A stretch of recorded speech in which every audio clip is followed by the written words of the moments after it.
Thank you very much.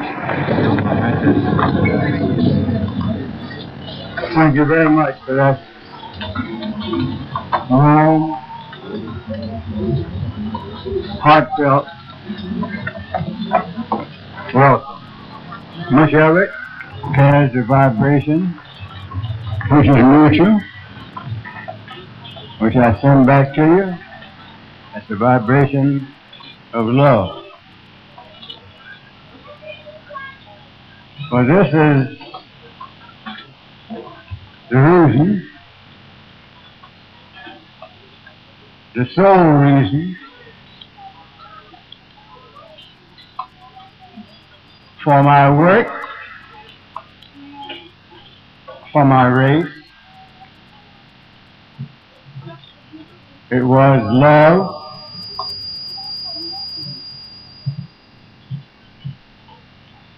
transcending, even being fully aware of all of our faults and shortcomings. It remains a burning desire to serve.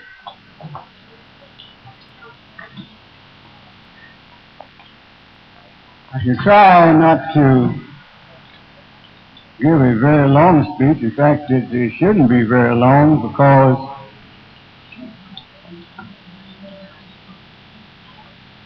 Queen Mother Moore and Ambassador Romani, well, I won't say they shot what I had to say to pieces, but they actually covered so much of it. So what I shall say will be primarily the highlight. For both of these addresses to you by Mother Moore and our good friend the Ambassador were masterpieces. And as I listened to them, I wondered, as I've always wondered, how much of the key things said, how many of the very important, never to be forgotten parts of their messages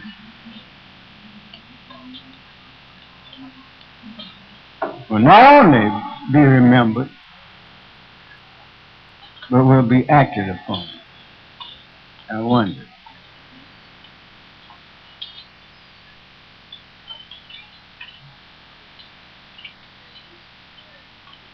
Fact is, I was applauding Mother Moore so often. I found myself applauding, just clapping my hands, even when she attacked people with string of degrees. I said, uh-oh. But I was applauding away just as though she was praising people. I said, now I do have a string of degrees. And after I thought a moment, I said, now what was I applauding about? Mother Moore just must be magic, having me applauding an attack on myself. Because I'm certainly one of those guilty of having what you call a string of degrees. Incidentally, the degrees were not the things that I was seeking. I was seeking knowledge. I was seeking education. And actually the degrees happened to come in sort of recognition of stages of achievement in that pursuit, I suppose, but certainly I've never been degree conscious. So I've never uh, thought whether a moment about whether anyone called me Dr. Williams or Mr. Williams or just Williams. All the same to me. So I'm not degree conscious.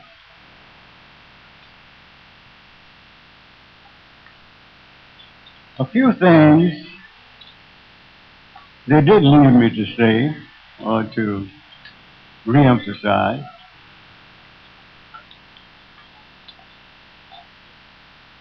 And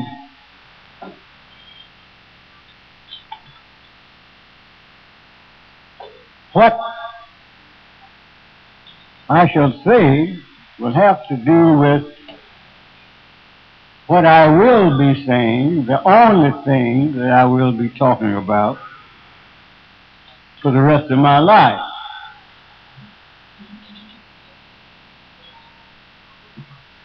I'll have one theme, so that if you heard me once, you can skip the next talk because I'm going to be talking about the same thing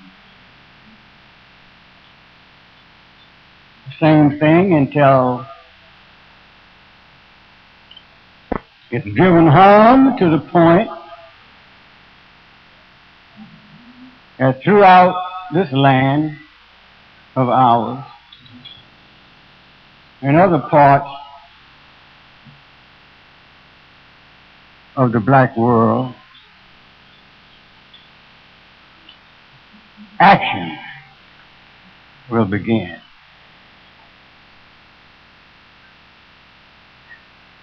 So I would say at the outset that theme is the one which I stress in the second half of the Destruction of Black Civilization, The View from the Bridge,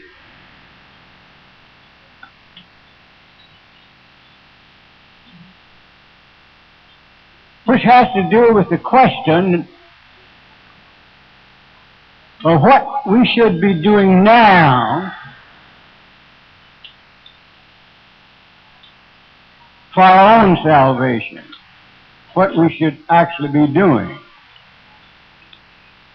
And one of the reasons someone asked since I arrived here, more than one person asked, a question that I'm constantly asked, why it is so difficult to get me to speak. You know, not one of these persons who just cover the circuit, you know, just speaking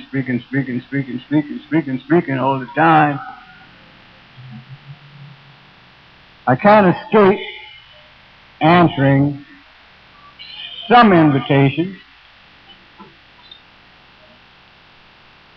but just to make a profession of speaking, I discovered some years ago that if I accepted all the invitations that I received, I'd be on the road practically all the time.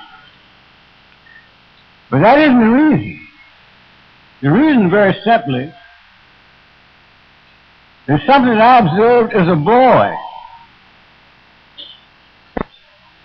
And that is how much we of the black race, we of Africa,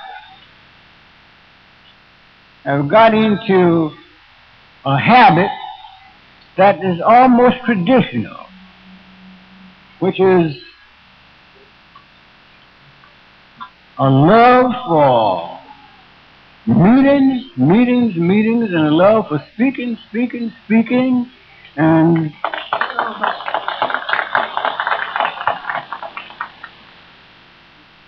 which, by the way, are the necessary first two steps for action, but we generally stop there.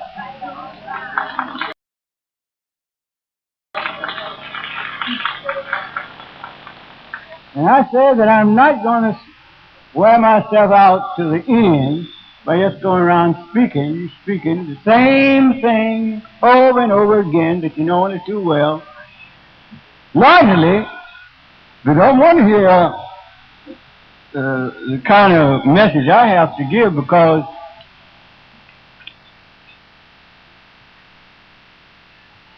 my message generally does not leave one feeling so good. You know, we want to feel good, you know, we want someone, and we live in such a troublesome world, and it's getting worse. So many pressures. Civilization itself is in decline.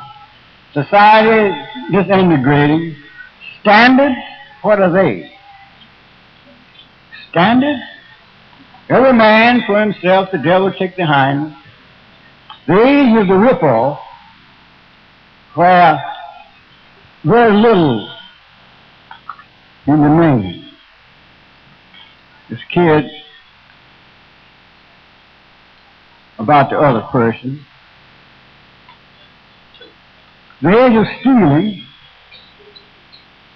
was thought to be something that could be relegated to the poor. Now, predominant in the highest places of government, legislatures, you name it. The rip-off of the public money. So, to discuss what we should be doing, it's necessary to point out, perhaps again, why, again and again and again, why. And number one reason, of course, is that what is happening to us, and this is most disturbing, the race as a whole seem not to be aware of both a silent war that is being persistently, systematically waged against the black world, not just us here in America, but much of it is more concentrated here in America.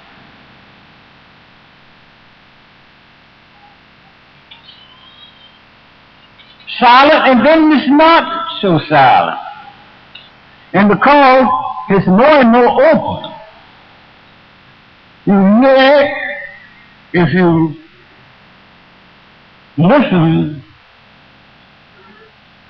to the media, either radio or TV, or if you read the newspapers as members of the African race. Of course, if you read it as full-fledged Americans, you won't see it either.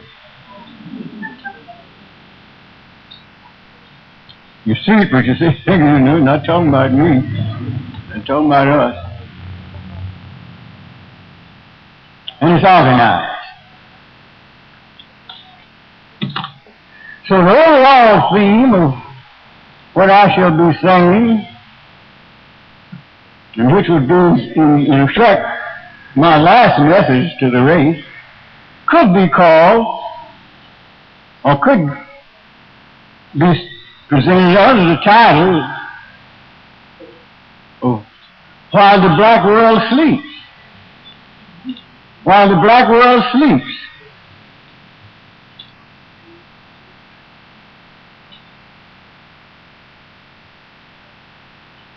Let us begin, for example, just naming a few things, but as I said, much of it has been covered in the two previous addresses, which most of you heard. Let us begin with a few things that we should be fully aware of. Let us take our economic situation in the United States with respect to employment and with respect to our whole job outlook, which has everything to do with our entire outlook. But one thing we haven't yet learned is that our economic status in the world will determine all the rest.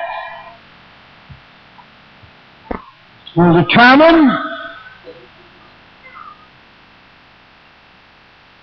to what extent we are educated, will determine to what extent we're in the position to war on disease, or, to state it another way around, to check the present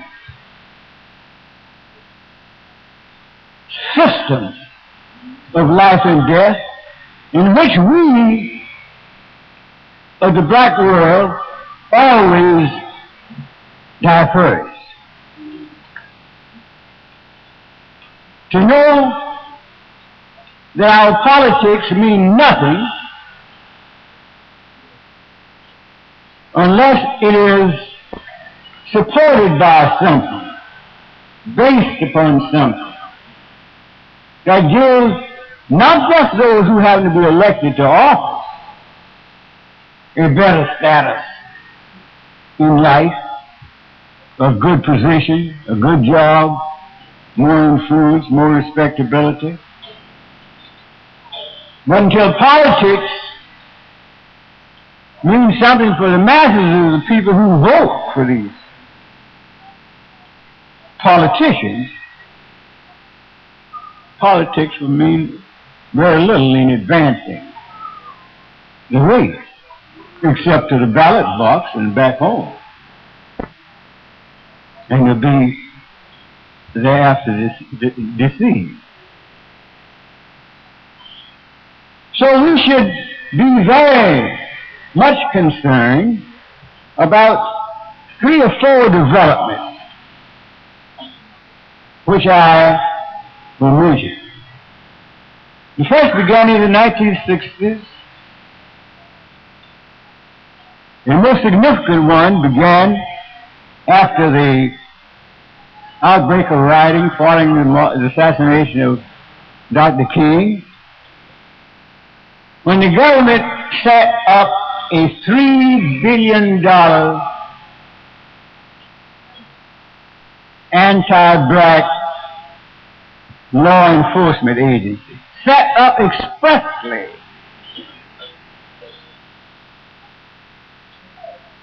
to deal with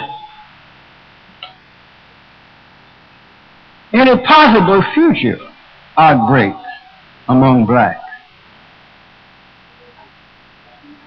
And it was one of the most thoroughly organized systems.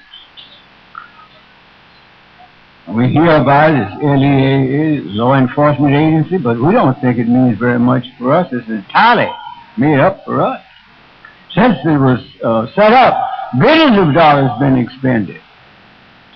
For in every unit of the government, in the Army, in the Navy, in the Air Force, the specially trained units for the inner cities. In the police department, specially trained units for the inner cities. Special types of weapons. And a vehicle which you might call a tank, built especially for inner city activity. As a race as a whole constantly of just that one activity. Is the race as a whole aware of the fact that with the spreading of the civil rights movement, all America got excited over or with fears that the blacks would really be making some progress? And different population groups, different minority groups, other than those of the African race, became greatly disturbed because they thought that the blacks would be getting privileges and opportunities which they themselves might not achieve. Or in other words, that the blacks might possibly get ahead of them. And at that time, all these movements started. And you don't have to be a historian to notice that although we had a woman's equal rights movement, and who was against equal rights? No one. But the great surge of the white middle class women for jobs got underway. And only the leading black women of America, I heard them on 3 panels, were wise enough to see through the whole thing when asked, why aren't you actively engaged in the equal rights movement? Don't you? They say, oh yes, we believe in equal rights, but this thing means more than that. These women who are leaving their clubs and so forth, these well-to-do women, what they're doing, they're excited over seeing a number of black faces on TV and or in stores as salesmen and that sort of thing. And what they are doing, they are simply, this is a movement to block the advance of our men. So we know that whatever achievement the women's equal rights movement may make, the black women of America will be relatively in the same position relative to them. And if we let them block our men from advances, then the whole race will be blocked. And that's what's happening. That's what's happening. Note that it's our women who saw through this, not our men. Not our men. They saw the trick. They're as much for equal rights as anyone, but they saw that this is an economic drive to block or to check the advance of black men. And believe me, they are doing it. They are doing it on a nationwide scale, believe me. They are replacing black men everywhere. But they are simply joining their white brothers and their white fathers and uncles and sweethearts and so forth, and then they're more comfortable. So they're forming all the duties. And blacks are gradually disappearing. Now, that's just one instance, but this is the significance. This is the significance of it. As more and more white women, and notice in all of these movements, I don't care whether you're talking about your beloved third world people from South America, Mexico, and Vietnam, or whether you're talking about the white women. If you listen to the discussions that I've been referring to over the TV, you listen to the panel discussion. You see, we listen too much, I fear, to the right long channels. It's all right. Yeah, I like to hear the jazz and the boogie-woogie and the hustle and the bumps and all that at time, but not forever and everlastingly. So to the exclusion of those discussions that are going on to decide the destiny of my race, and they are going on, and they're discussing it in the open. In the open. And you'll find out that they are using the very terms that we thought they were going to advance us, terms such as civil rights, affirmative action. They've grabbed the ball, and they're turning all this against us. Reverse discrimination, they scream. When there isn't reverse discrimination, but it's a part of the war. And we are not in a position to protect ourselves. Why? Because we're not organized to protect ourselves nationally at the rate.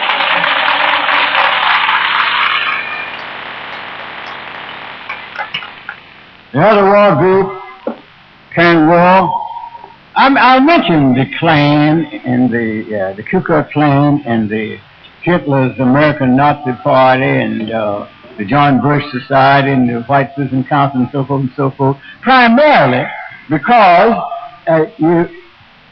we don't really apprehend the real danger in the nature of these societies. They are presented in the media. There's not very many. Not very many. Just a bunch of extremists. Even when the man in the media himself is a Klansman or a Nazi who's saying this, they are, in order to get you to feel, as we generally do, not too much threatened.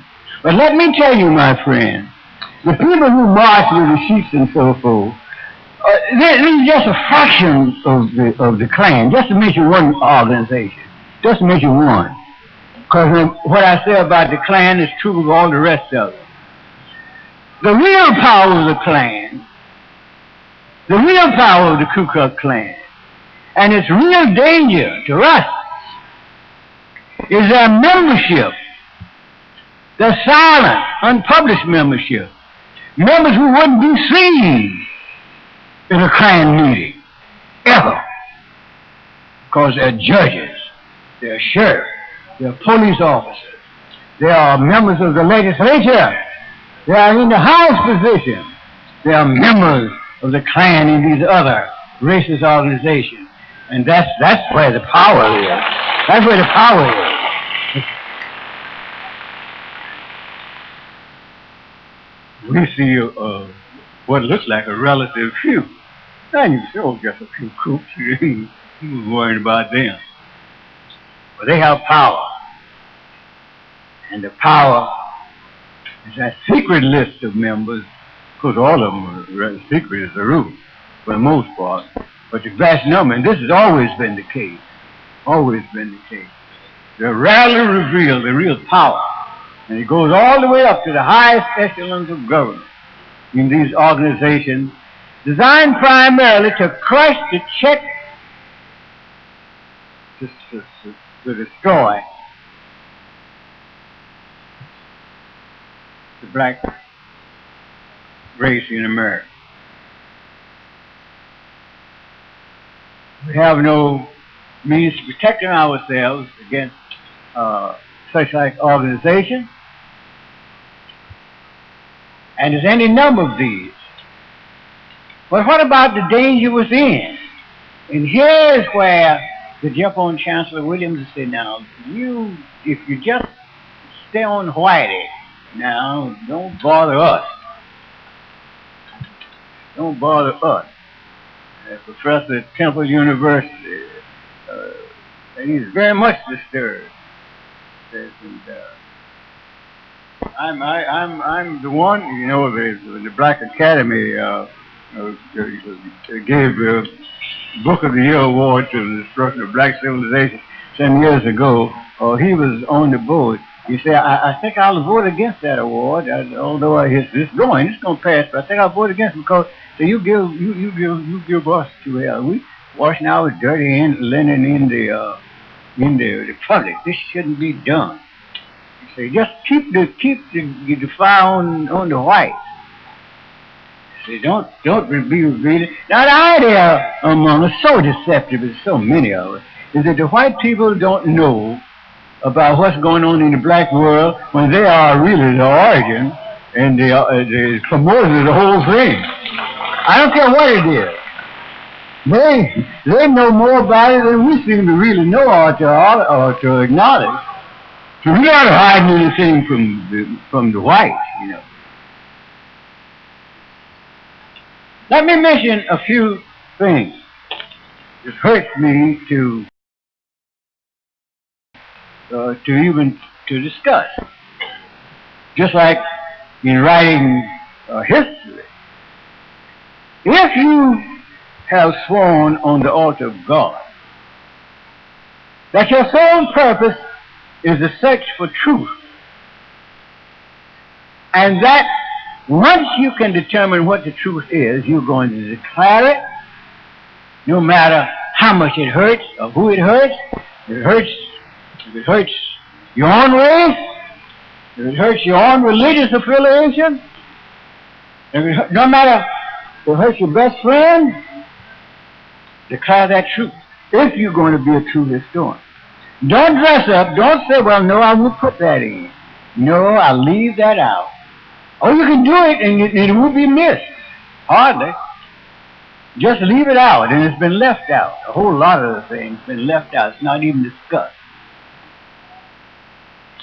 Some things that we should have the race up in arms all over the country, even when it's publicized by members of our group, not even condemned. Let's take a few by the organization which, even as a boy, I joined. Even as a boy, I joined. Even as a boy, I sold the leading magazine then published for the race in America, The Crisis, edited by W.B. Du Bois. I was the agent and joined the NAACP. And I thought the NAACP was, for what it, because of its cases before the courts and that sort of thing, as I grew on up through the years, was our real. I could sleep in peace, at ease, because we had an organization that was for us. And but it was only partly true. I found out, to my shock, to my sorrow. And it's becoming more and more evident. First of all, as many of the young members of the NAACP began to revolt because of the dominant white leadership, but that wasn't disturbing me so much. It was the white leadership was always there. It was there when I was a boy. The board was predominantly white, and they had the strategy of always employing as the executive director, the man who was going to contact the public, a person who would be somewhat militant. He could go, because that was necessary in order to hold the black population. You had to have someone who seemed to be, at the time, giving white a hell. Right, he knew just how far to go. It's part of the strategy. Still part of the strategy. You don't, because they control the power structure. Now, what have they been doing in recent years? The first thing is that they are campaigning now to destroy all predominantly black institutions. In other words, when I first saw this, I said, oh no, now this is a misprint or something. This couldn't be. No members of this could be that crazy. No matter how pro-white they might be, no matter how near-white they might be, they would not come before the nation and say to the whole race, we want to discontinue all predominantly black institutions. All must be integrated into white institutions, no matter what kind, as a part of their integration drive. But was there overall national rebellion on the part of the black? Well, we didn't have any means by which to give the full feeling, expression of what the race in America actually feels about fundamental things which affects their very lives. We don't even see this. We talk about genocide. We don't even see this heritage to pass on to your children. They are saying to you in a word, no, we're going to put you more directly. You're already under the white man's control. We're going to put you more directly, beginning in the primary school and right on. So you'd be more directly under the educational system that's got us messed up as we are today. We're going to make it more complete. Now, if there was any misunderstanding about this, Transmission made it, I'm talking about enemies within the race. Transmission, able spokesman,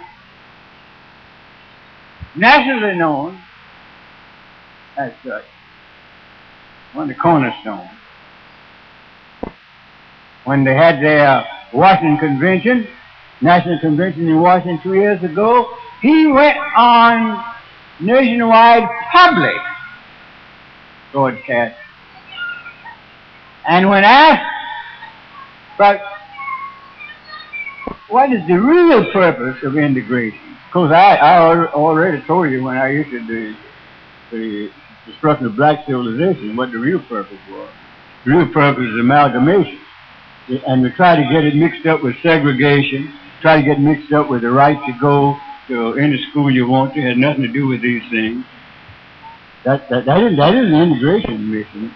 Integration would force the pace, the speed in all these areas in order to promote the process of amalgamation and to put it in the language of one of the NAACP's ablest spokesmen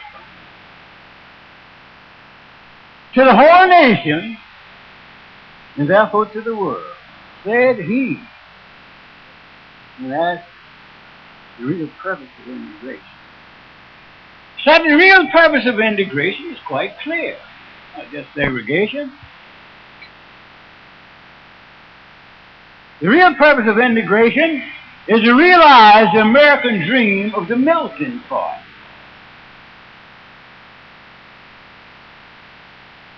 In the process of which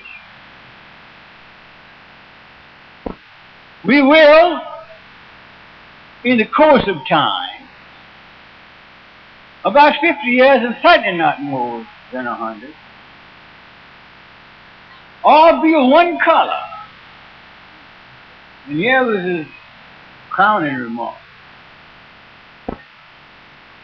Keep in mind now, Mitchell isn't black, so he's as dark as I am, he's a brown-skinned man. He isn't satisfied with that, because he said this.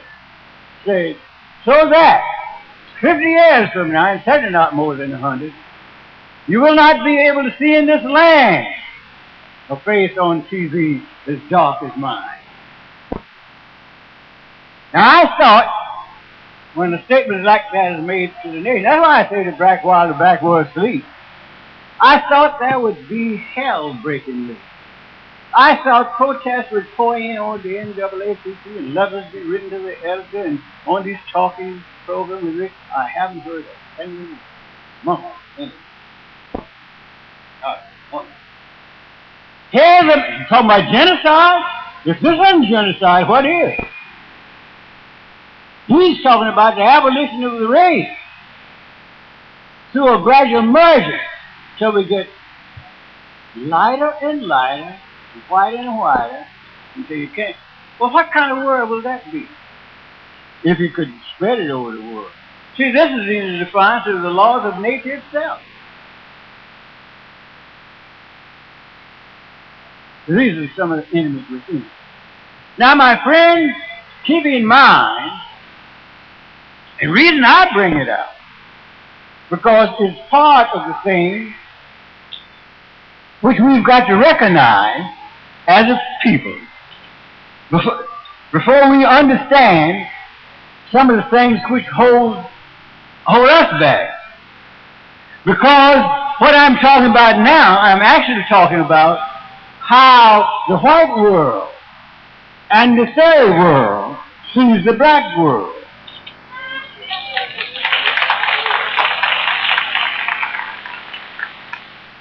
You see this? As a young Indian leader, thought, when he's discussing the problem of the Indians in their fight for civil rights, and when the host of the program asked it, well, why don't the Indians join forces with the blacks in that civil rights movement? He said, oh no. He says, we're not fighting for the same goal. See, the blacks, he said, they're fighting to be with the whites. We are fighting to be away from them.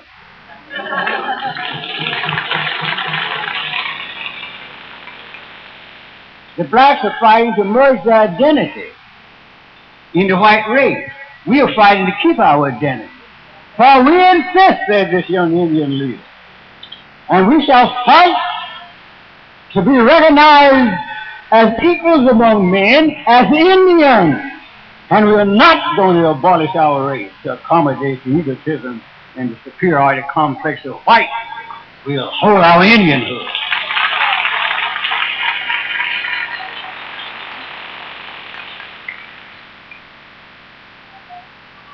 The world doesn't see us like that. They see us as struggling. First, not feeling that we are really capable of working out our own destiny. So we're afraid to turn the white man's hand loose even momentarily. Long enough to just meet and decide, as indeed we will have to decide if we survive as a race, alone, through study and exchange of views, how best to work out our own salvation. First, for the protection and the defense of the race in a hostile world, and then to advance the race on all fronts. Can we do it?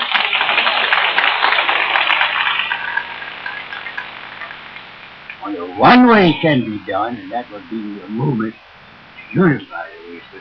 But this is the great task that is before us.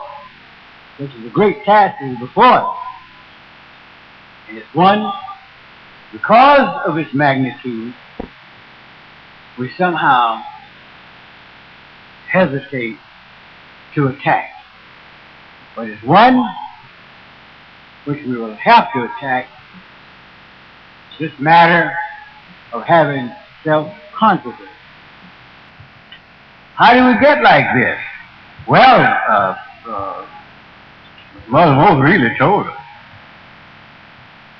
I want to emphasize what she told us, though, because we're not supposed to feel badly about it, because what happened to us happens to any people brought under the domination of another people. But what became tragic in our case was just one little difference that made our acculturation into American society quite different from the cultivation of all the other racial and ethnic groups in this land. And this I want you to think carefully about, because this is the main millstone around our necks. I discovered it by some providential favor in a vague way when I was in the 5th grade. Discovered in our 5th grade geography, the chapter dealing with the 5 races of men, in which the authors had put, in the case of the 4, the finest specimen that the artist's mind could conceive to present an example of the Caucasian race, the brown race, the Malay. Not cream, we had the brown. And it set up an early rebellion in me. And I began to question the kind of education that I was receiving. Aside from incidents of that kind, there were other things which made a lasting impression. One was the discovery at an early age that I was neither a Negro nor a nigger. Did I get this from our educated and enlightened people? Did I get this? We had a middle class, upper class there too, no matter how small the place is, you're going to have some upper class blacks. That's one of the jobs the whites done for us. Spread us up by making us think that if you had a little income or a little more education than someone else, it put you up above them, and so you cut you off from the great masses of people. That prohibits unity also.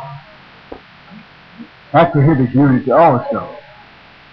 So there, we couldn't get any information there. But happily, there were old slaves, or ex-slaves, still alive. My grandfather and grandmother were ex-slaves. And they knew that we were African. And one pointed out, say, you see this church over there on Amelia Street called the AME? I said, well, what? Yes, we all know about the AME. She, what does the AME mean? Well, I didn't know what the AME meant. Everybody just said AME. I just thought that was the whole thing. I wasn't being instructed by educators now. I'm instructed by illiterate ex-slaves, who many times have so much more wisdom and understanding than the so-called educated that you wouldn't believe.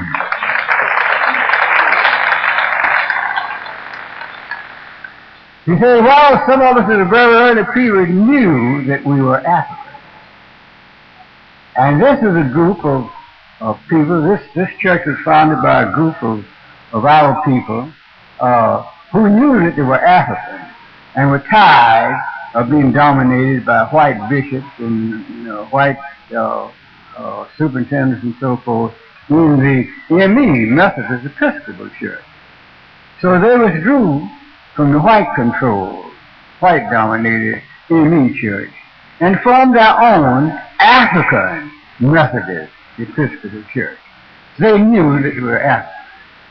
And my friend, from 10 years old, the man who now stands before you was an African.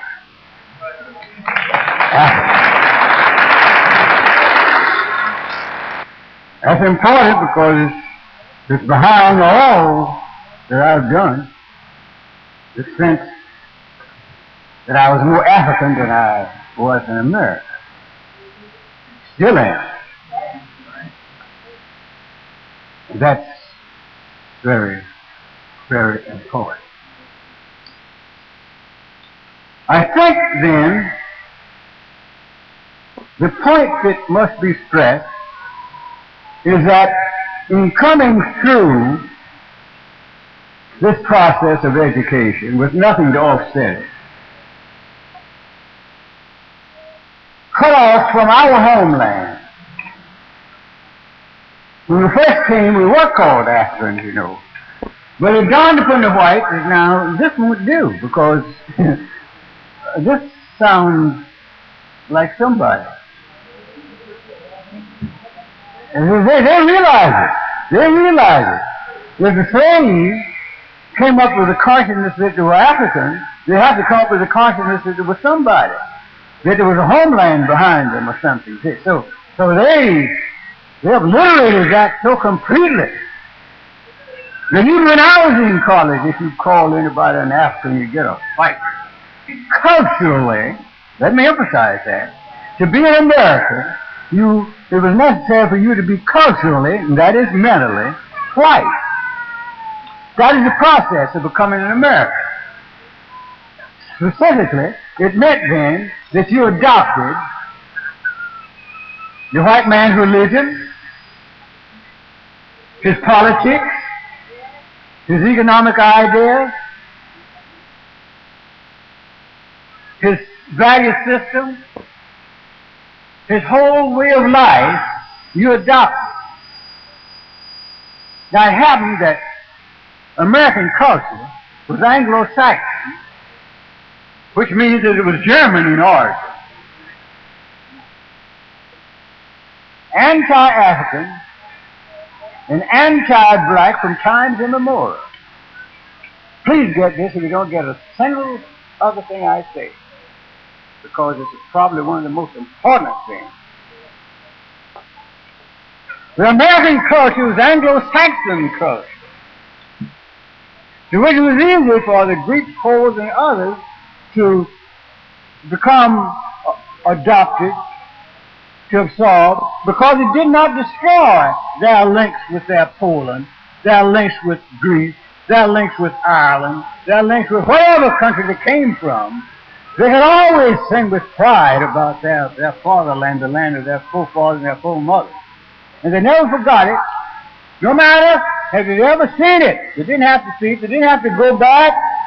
They didn't have to attend to go back. All they had to know that they were an Irish, a Pole, and that there was an Ireland and a Poland, and they could be more proudly American. Because what they were in their culture, when they could point to men and women in their own bloodline, having made contributions to civilization, going back into ages, when this was their charter for equality and liberty, not anything written in the American document. This was their charter, and they could be proud Americans without forfeiting one iota of their manhood and womanhood, but not so with the blacks. Because we didn't have any link with Africa.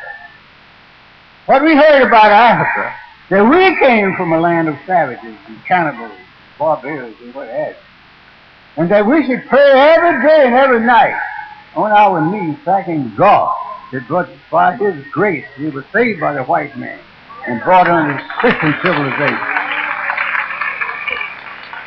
And we have been doing just that.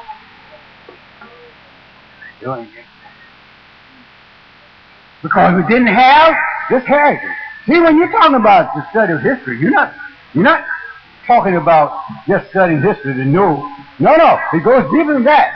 You're talking about finding your bloodline, finding whether or not you have the same claims to civilization and civilized life and absolute equality that had not to be given to you as an act of grace by the white or anybody else. That's what you're doing when you're tracing the roots in the past. The most unfortunate thing in the story of the great work by Haley was that although he traces heritage to a land, a country, which was right in the realm, that is the region, where one of the greatest African educational system had been developed, where one of the greatest universities in the Middle Ages existed, where some of the famous colleges existed within walking distance from Kuzi Ken's home. Walking distance. He tells you about his walk to Mars, the Empire of Mars. But he didn't go into that. He's wise, I suppose, because probably if he was going into that, we wouldn't have had room, probably.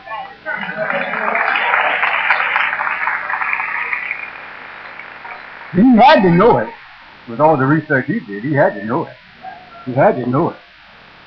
But he left out with the most significant thing. Most significant thing. In talking about the culture. So we didn't know anything. We didn't know anything about it in the background. So what does this mean, my friends? It means, what it meant and what it now means is that because becoming American, we of necessity became black Anglo-Saxons, black Caucasians, mentally, culturally. That's what it is. That's what happened to us. In other words, I'm telling you, to study the history of the race, you have to study more than history. You have to go into the allied fields also to see what happened to us, especially when we acting different from anybody else. Oh yes, you have to spend years in studying other fields, not just plain history. You want to know what history means. Why do we act as we do? Why do you hear that we hate ourselves? We confess it, and the wise of the world say the blacks hate themselves. Why? Well, they hate themselves because they're looking to, although you're physically, your brown eyes may be brown, but you're looking at through eyes of blue. That's why you hate yourself. Invisible blue eyes, of course you hate yourself. Why are we the only ethnic or nationality group in the nation that murder our own people wholesale? Keep it in mind, for it's the same point, it's because we hate ourselves. And you hear one fellow over 10 cents a quarter grab a dagger and knife and nigger, I'll kill you. It's not an African talking. It's a black Anglo-Saxon. And what he sees is not even a member of his own race. He sees a picture of something that he's not. I think about this, my friend, because when you think about it, don't be ashamed that this is what happened to us as a result of slavery. This is what happened to us. Now, it's time for us to slowly begin the second emancipation. That's what I mean.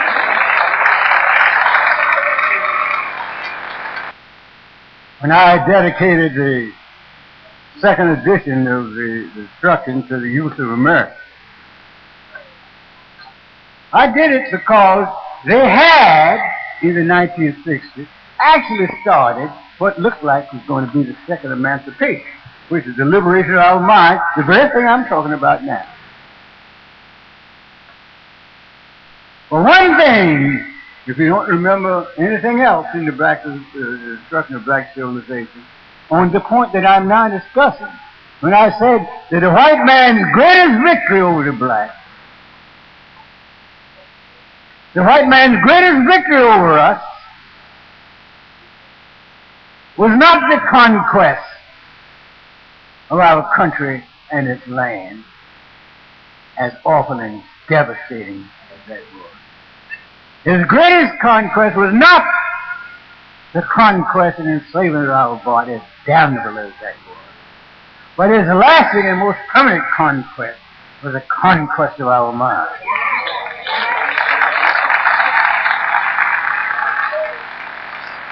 That is what we're suffering from. That's why we can't have a national organization of a strength to protect the race and to promote its interests. That's why. That's why we're fragmented. That's why every leader wants to be a king instead of being a servant of the people. That's why they're more glory-seeking than they are serving the people. Because they don't have this basic love, which they must have. The number one qualification of every leader is you must love the people with all your heart, with all your soul, with all your strength. Love them, and hoping that God is giving you enough intelligence and strength to help reason with them the best way to go. Not as a dictator. Not that this is the way that you must go because I said it, but brothers and sisters, let's counsel together. And let's see. This is the true leaders who come because we are brothers and sisters. In all detail, church, because my friend, when I finish the history of the race, instead of doing what the historian is supposed to do, the academic historian, with all your data and stuff, you close the book there. So now I've completed the history. But when I completed the historical record, the fire was still burning. That fire was burning in my soul, with a fire saying, now, you've traced the history of your people going back to the Stone Age. You're saying that they, and no other race, gave birth to civilization, the arts and the science. You've seen all that. You reviewed the period when they were the first among the leaders of the world. You looked at the period when Europe and its scholars, even what the white world called the father of history, came to Africa to study. You've seen then that your people not only began civilization, but for thousands of years were on this frontier. You've seen all that. And just reporting it would make many hearts glad. But you also have seen what they did to go down and down and down and down until the day in our own time, and for the past centuries, they have been at the bottom to despise among mankind. Now, what you have discovered in this survey over thousands of years, how this happened. You've seen why the blacks went down. So don't stop yet. Don't close the book. In the light of all this research over so many years now, deal with the question, where do we go from here? What is the road back to greatness? If the race wishes to go, it's your responsibility, since you spent the best years of your life on this, the best years of your life,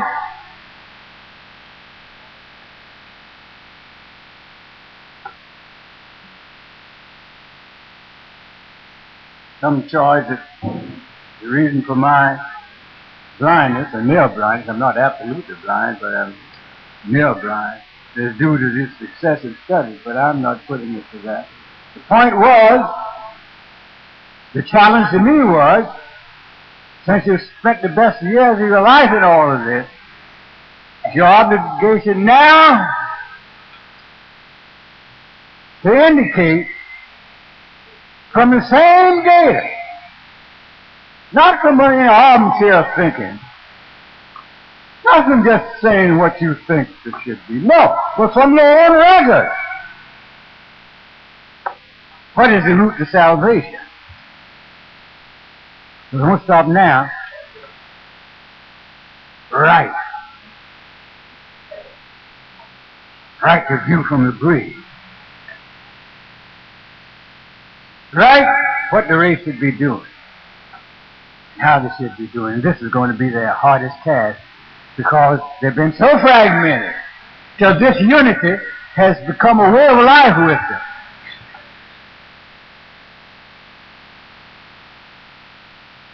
Or you can get large groups to follow a leader.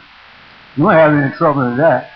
Any one of you right now can put on a purple and red robe and some kind of shiny cap or something and walk out here now. And you get a big following. Might not work. Or you say, well, now I've been in contact with the Eternal, and I got a message for you, and follow me. And you'll get thousands of people to follow you. Because you're following, but we won't see any need of uniting with anybody else. And that's been our history. So what I set forth in part 2, the view from the bridge, organizing a race for action, and I'm going in great detail. Great detail. But the most important thing I think I've said in this section was that this is a plan which, when we get ready, and we must if we are to survive, some such plan as this you must consider. But this is not the plan. If any among the race, in this country, anywhere else, can develop a better plan, for God's sake, bring it forth. Yes, for God's sake, bring it forth. Nor should be, when they present something to a people, you say, now this is it, you accept this, and oh no, that is it. For your consideration,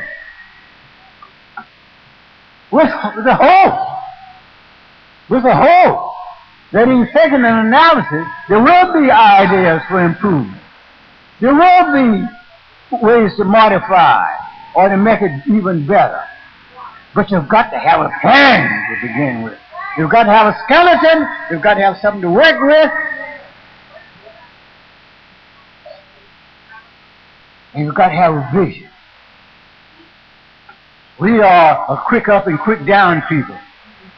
You can't do it right away. Get things started, and you can't get quick results. You're ready to let it go. You don't have the patience. But what I'm talking about would require the same kind of patience in building, as I've also mentioned in my book, that our forefathers had when they built the pyramid. They built it for eternity. They knew the men would begin to lay the foundation, and even the second and the second. Each one of those generations knew that it wouldn't be completed in their lifetime, but they were happy because they were building something that would stand the test of time, for the inspiration of coming descendants of their own race. And it would so stand even when the other world came in and took it over and claimed it as their creation and theirs. The black world is learning once again that we built the pyramid. Learning once again that we started the whole dynastic system, learning once again, and that it took years and years and years. But to build with such a foundation, and this requires study, and this perhaps is one of the reasons why, although this has been presented now about 6 years ago, I can understand why many leaders look at it and say, well, no, this is not for me. It requires a different approach. It requires an entirely new approach. I talk about such things, for example, as training to manage the affairs and to administer the affairs of the people efficiently and well. I talk about things of that kind. I talk about a new sense of financial responsibility that would be maintained in handling the people's money, something we were reckless with. I know what I'm talking about. I know what I'm talking about. I've been in too many organizations and organizations of various kinds, orders. I used to belong to almost everything until I was thoroughly disgusted. A few people in the leadership role and how they were gouging millions of innocent, hopeful, trusting people. But you have something to build upon because we haven't given up faith. We have faith even in these crooks here that aim at organizing the race in every state. Just talking about America right now. In every state, in every county, in every city, in every town where 100 blacks may be found. That would be the objective. Organized. A relentless campaign, setting goals for over a period of years. A campaign for what? To rejoin the race. That would be the drive. To rejoin the race. We are alienated from it.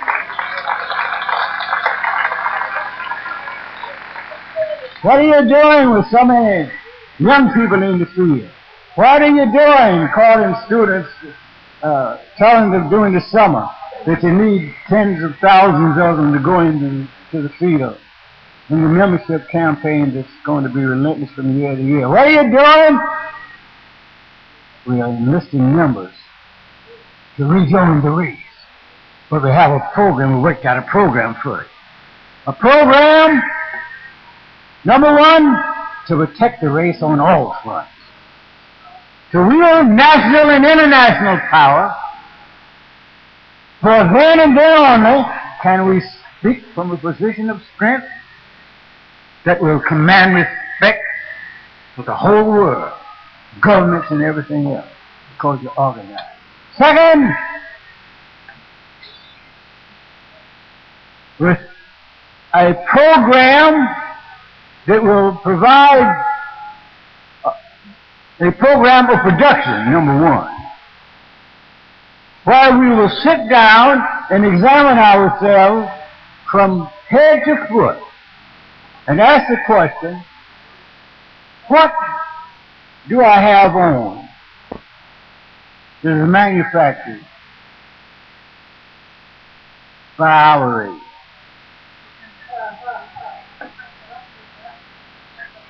We're spending billions of dollars a year. Can't we produce some of the necessities of life? Now, mind you, once we decide, for example, that we are going to produce, well, just let us say, a fine line of shoes for the nation. A line of shoes of a quality unsurpassable by any other shoe. This would be the objective, but everything we do, you see. Hence I stress this training in advance, time for training in the various fields. A shoe, men, women, and children,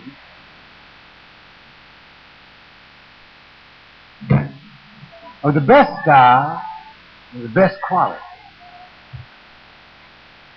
Not only when we get into that kind of production would we be providing a service to our own race and an income that provides thousands of jobs. But once you begin to talk about and deal in standards of quality, you'll be dealing with the world. White, yellow, brown, you name it, will seek us. It will be at that point when we begin to be producing something on a large scale of a very high quality, not as black capitalism or anything else, but as a group enterprise, where each group in each town will be cooperatively trained. 78 hadn't yet passed, and we've already spent, that is, the black Americans have already spent $80 billion. And we haven't been able to siphon off just one of those 80 billion for the benefit of our own race and for the development of our own race. And I'm saying that we set goals for what one of the goals would be to determine what period of time would it take us to employ, to create 1 million jobs for blacks, created by blacks. 1 million jobs. How long would it take us? But we have an objective to work for. Well, I'm not talking about some little something. I'm talking about a race that's on its way back. On the route that's going to put you back. Now, once we start to assuming a larger share of responsibility and change the viewpoint of the world, that we are just a race of job holders and not job creators on any matter. We can provide more jobs. We can do more than we are doing. We can provide more jobs ourselves and let the world know it. We can set up a system of education for our people so that every week we too, like the Jews, like the Catholics, and now like the Spanish-speaking groups, we too can be on the air nationwide at least twice a week in an attempt to enter, first making a frontal attack on mass ignorance and getting to the homes of black Americans with messages of hope and reports on what we are doing, but at the same time carrying on an educational program. No reason for our dying first, as we are. No reason why the whites should live 8 to 10 years longer than we. We should go into that. We should know the reason why. No reason why we should lead in all the major diseases. No reason. But we haven't got a spokesman. And that spokesman's got to be the race. It's the road to which we committed to pass. For the rest, sometimes sit down and read carefully and prayerfully The Destruction of Black Civilization, Part 2. And note that I've said, one person can start. So guess what? Note that I've also said, why now at this point? that I'm not, and there are others in my position, not now assuming the leadership role in this. The younger generation and others must take up the challenge or lead it. They must take up the challenge, carry on, and I believe they will. I have every reason to believe they will. And I do not live on an idle hope. I want to say finally to Mother Mo that while you were talking about your age and feeling so young and frisky and think that everybody else is junior, I want to say that and one reason I said after clapping so hard, it occurred to me when you said about the string of the grease thing, it occurred to me, I said, well, yeah, why shouldn't I clap? She's boasting about her age. Little does she know that within less than 2 months, I myself will be 80.